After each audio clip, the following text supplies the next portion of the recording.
সোহম চক্রবর্তীর বিরুদ্ধে এবার বিপুল পরিমাণ টাকা আত্মসাতের অভিযোগ উঠল। অভিযোগের ভিত্তিতে দক্ষিণ দিনাজপুর জেলার বালুরঘাট থানায় লিখিত অভিযোগ দায়ের করেছেন জেলার মঙ্গলপুর এলাকার বাসিন্দা তথা চলচ্চিত্র প্রযোজক তরুণ দাস। অভিযোগকারী তরুণ দাস জানান, কয়েক বছর আগে একটি সিনেমায় অভিনয়ের জন্য সোহম চক্রবর্তীকে 15 লক্ষ টাকা দেওয়া হয়েছিল।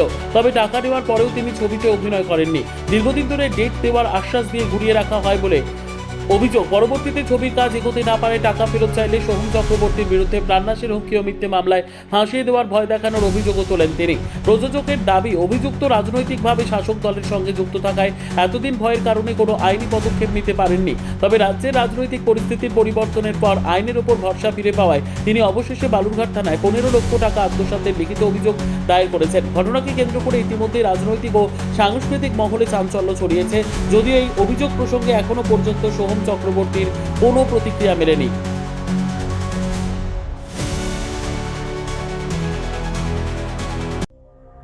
সংবাদটি নিবেদন করছেন স্বস্তিলোক উৎসব ভবন, গঙ্গারামপুর, দক্ষিণ দিনাজপুর। অভিযোগ বলতে 8-10-2018 সালে আমি সোহম চক্রবর্তীকে একটি সিনেমা বাবদ 15 লক্ষ টাকা অ্যাডভান্স করি চেকের মাধ্যমে, এক্সিস ব্যাংক। কেন? তো সিনেমা করানোর জন্য। তো টাকা পেমেন্ট দেওয়ার পর আমার ম্যানেজার পবিত্র ঘোষ ওরফে বঙ্কাদা বহুবার সোহম বাবুর সঙ্গে কন্ট্যাক্ট করেন ডেট নেওয়ার জন্য। উনি বিভিন্নভাবে তালবাহানা করে আজ দেবো না, কাল, পরশু, 6 মাস বাদে এইভাবে আমাদেরকে ঘোরাতে থাকে।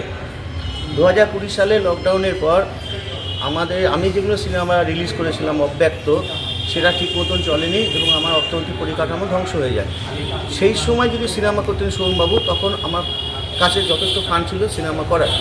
পরবর্তীতে যখন আমি দেউলিয়া হয়ে যাই, তখন আমি সিনেমা করতে অক্ষম হই। 2021 সালে সোহমবাবু রাজনৈতিক দলের সঙ্গে যুক্ত হয়ে এমএলএ হইবার পর সে তখন আমাদের সঙ্গে কোনোরকমভাবে আর যোগাযোগ করেনি, যোগাযোগ বিচ্ছিন্ন করে রেখেছিল। দীর্ঘদিন যাবৎ অনেক চেষ্টা করার পর 19/5/2026 সোহমবাবু ম্যানেজার আমাকে 4:30 ওনার চেম্বারে অফিসে ডাকেন, সোহমবাবুর অফিসে ডাকেন এবং উনি বলেন, তুমি এসো, একটা মধ্যস্থতা করে নেব। আমি অফিসে যাই। অফিসে যাওয়ার পরে প্রায় 1-1.5 ঘন্টা ওনার সঙ্গে মিটিং চলে। আমি অনেক রিকোয়েস্ট করি, আমি এরও কথা আমি বলেছি, তারা 2 লাখ, 4 লাখ, 5 লাখ যা পারেন আমার সঙ্গে একটা অ্যাডজাস্ট করে নিন। সম্পূর্ণ টাকা না দিলেও আমাকে কিছু টাকা দেন আমাকে বাঁচার জন্য এখন, কারণ আমার অর্থনৈতিক পরিস্থিতি ভালো না। তখন আপনি সিনেমা করলে সিনেমাটা করতে পারতাম, কিন্তু আপনি আমাকে ডেট দেননি, সেই জন্য আমি সিনেমাটা করতে পারিনি। তখন আমার কাছে টাকা ছিল, বাট এখন আমার কাছে কোনো রকম টাকা পয়সা নেই যে আমি সিনেমাটা করতে পারবো। তারপরে উনি আমাকে অনেক রকমভাবে হুমকি দেখান, প্রাণনাশের হুমকি দেখান, বলেন মিথ্যা মামলা তোমাকে ফাঁসিয়ে দেবো, নেক্সট টাইম আমার অফিসে তুই আসবি না, তাহলে তোকে আমি দেখে নেবো, কোনো টাকা তোকে ব্যাক দিব না, এরকম টাইপের খুব অসভ্য ভাষায় আমাকে অপমান করে ওখান থেকে আমাকে তাড়িয়ে দেয়। আমি রাত্রি 8টা নাগাদ ওনাকে আবার কাকতি মিনতি করি, ফোনে তাকে বোঝানোর চেষ্টা করি, দাদা 101 টাকা দিয়েও তো আমার সঙ্গে অ্যাডজাস্ট করতে পারতেন। উনি পরিষ্কার বলে দিয়েছেন কোনো অ্যাডজাস্টমেন্টে কোনো গল্প হবে না। তখন আমি কী করবো, বালুরঘাটে এসে আমি আইনে দ্বারস্থ হই। বালুরঘাটে করলেন, আপনার বাড়ি কোথায়? বাড়ি বালুরঘাট মঙ্গলপুর গিলিমোড়, নেয়ার বিজেপি পার্টি অফিস।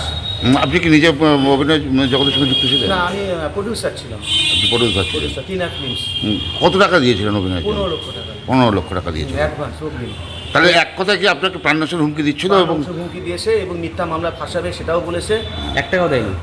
হ্যাঁ, 1 টাকা ব্যাকও করেনি? 1 টাকা ব্যাকও করেনি, উল্টা টাকা চাইতে গেলে পরে আমাকে মিথ্যা মামলা ফাঁসিয়ে দেওয়া হবে, ক্ষমতার জোরে আমাকে গায়েব করে দেবে, এরকম টাইপের। যেহেতু তিনি রাজনীতি, তাহলে আমার অবস্থা কোন জায়গায় চলে যেত? ক্ষমতায় নেই, তাতে উনি আমার এগেনস্টে এরকম অ্যাকশন নেওয়া শুরু করে দিয়েছে। সর্বোত্তম সুযোগ সুবিধে রয়েছে আতিথেয়তায়। সুপরিচিত স্বস্তিলোক উৎসব ভবন, অতিথিদের যে কোনো অনুষ্ঠানের জন্য উপযুক্ত ওয়ান স্টপ ডেস্টিনেশন। আমরা আপনার বিশেষ অনুষ্ঠানটিকে অবিস্মরণীয় করে তুলি। স্বস্তিলোক উৎসব ভবন, শিববাড়ি রোড, গঙ্গারামপুর, দক্ষিণ দিনাজপুর। ব্যুরো রিপোর্ট, উত্তর বাংলা সংবাদ।